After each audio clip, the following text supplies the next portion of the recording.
As a fellow amateur photographer, I'm sure you've been told countless times to keep your camera's ISO as low as possible. Now, I'm a landscape photographer, and to do anything other than ISO 100 in landscape seems like an absolute sacrilege. But is this really the best advice for getting incredible shots? In this video, we're going to dive into the truth about ISO and why setting it to 100 might actually be holding your photography back. We'll explore why embracing higher ISOs could be the best thing you can do for your images, and make sure you stick around until the end, where I'm going to share a pro tip that has transformed my photography and allowed me to capture shots like this and this. Now, keep in mind, I'm not a professional photographer. I'm just a passionate amateur who's trying to improve my craft. And one of the biggest lessons I've learned is that a lot of conventional wisdom that's out there on the internet, like always shooting at the lowest ISO, isn't always the best approach. Right, let's do a very quick refresher on what ISO actually is. Now, I'm sure you're familiar with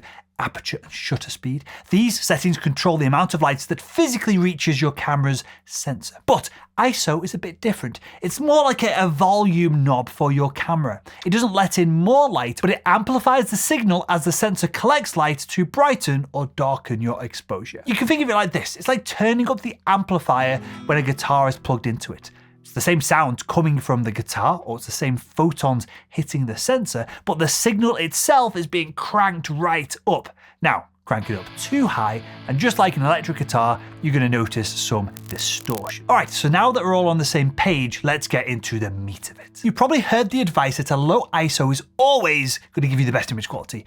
And sure, in a perfect world where you've got complete control of the lighting, the subject, you're using a tripod and probably 10 other variables as well, then ISO 100 is going to give you the sharpest, cleanest images possible. But, well, let's be real. How often do you have that kind of ideal setup? In most real-world shooting scenarios, getting the right aperture for your depth of field and a fast enough shutter speed to avoid motion blur is way more important than sticking to a low ISO. Here's how I like to think about it. Would you rather have a slightly grainy photo that's properly exposed and tacked sharp, or a dark, blurry mess of a photo that has less noise just for the sake of using ISO 100?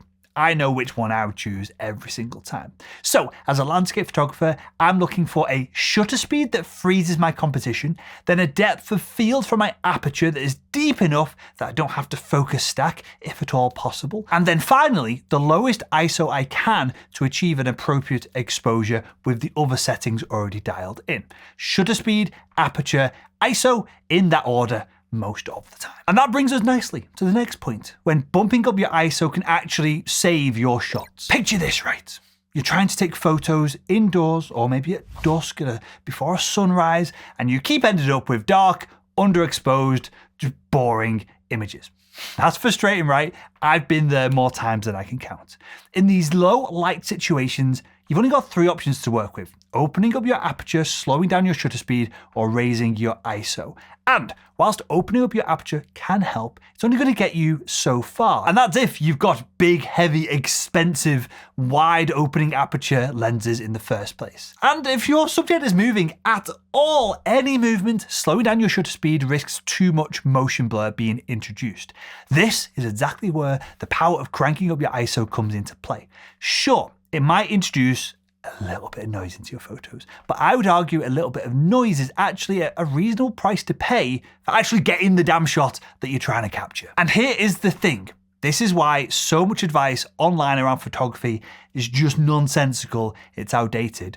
Modern cameras are incredible at handling high ISOs. I regularly shoot at 1600, 3200, even 6400 ISO, still get pretty good results. The noise is often barely noticeable, especially if you nail your exposure in camera and you're not trying to zoom too far into the image when you stick it on a computer and you're just focusing on pixel peeping as opposed to getting a great photograph. So next time you're shooting in less than ideal light, don't be afraid to bump up that ISO. It could be the difference between getting the shot and very literally going home empty-handed.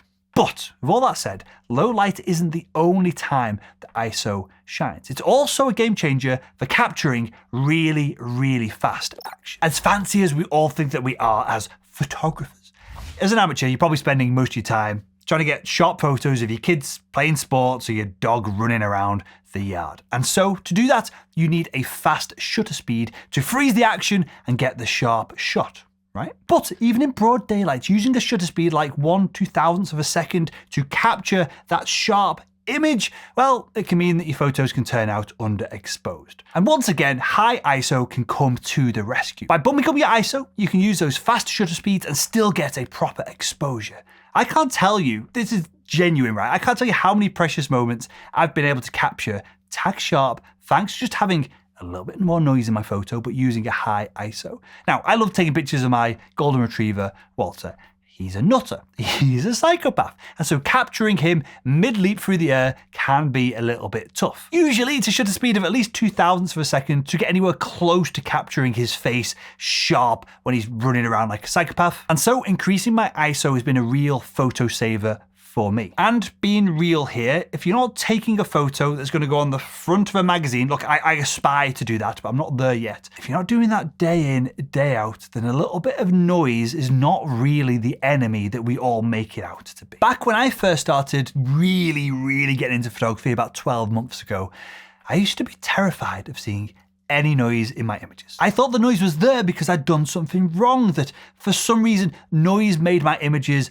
low quality. But over time I've come to realize that a bit of noise and even some grain can actually be used for incredible creative effect. Some of my favorite photos are ones that I've taken that have a ton of noise. But the noise in those images adds to the mood, the feeling, the story that I'm trying to tell. It can make my images feel more gritty, raw, and even genuine. And when used intentionally, noise can be a powerful creative tool. This is especially true if you convert your photos to black and white. The interplay of noise and the contrast in the image can give your photos a timeless, I know this is kind of cliche to say, right? And this is very Fujifilm to say, but a film-like quality. And it can be really cool. I actually really enjoy it as a look. Now, don't get me wrong. There are obviously limits to this. Every camera is going to handle noise differently, especially at high ISOs. For example, my Fuji camera system exhibits a much more, I don't know a better way to describe it other than a pleasing noise versus what my Sony does. My Sony camera, it kind of looks like there's just a load of crap on the image. On the Fuji, it's a bit more soft and gentle. Now, it's difficult to objectively compare the two, but for some reason, the high ISO Fuji images don't look as crappy. So the point is, it's worth doing some tests with your own camera gear, your lenses, where you'd usually shoot, to test the ISO that you're personally going to be comfortable with. Don't watch online reviews of your camera gear. They're going to be shooting in different situations, different conditions. They might have different standards than what you do as an amateur, just like me, right? So test this for yourself and don't let the fear of noise stop you from experimenting and potentially capturing something really incredible. And heck, with the power of modern AI-based denoising software, you might be able to strip back most of the noise from your image in post-production anyway. Now, if you really want to take your high ISO shooting to the next level, try out this tip that a recent pro photographer shared with me on a workshop that I did with him. If you really want to embrace the power of high ISO without constantly fiddling with your camera settings, try turning on Auto ISO.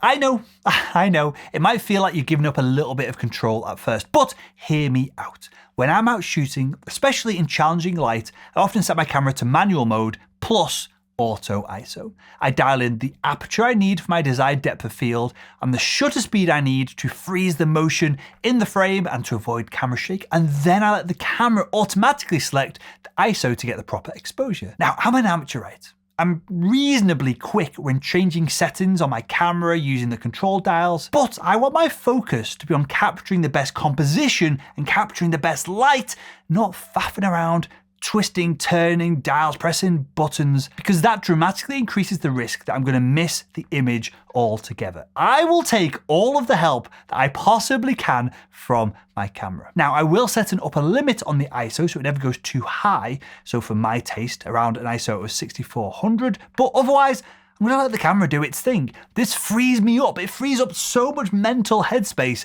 to focus on the composition and capture the moment without stressing so much about my settings. And you know what? 99% of the time, the camera's gonna get it right. I end up with a properly exposed photo even in super tricky lighting scenarios where I've focused and got and captured the scene, the image, the subject that I really wanted to capture. It's like having a little exposure assistant built right into my camera body. So give it a try next time you're out shooting. It might feel a little strange at first, handing over control to this box that we're taking photos with, but I bet you're going to be surprised at how well it works and how much easier it makes getting the shot when the pressure's really on.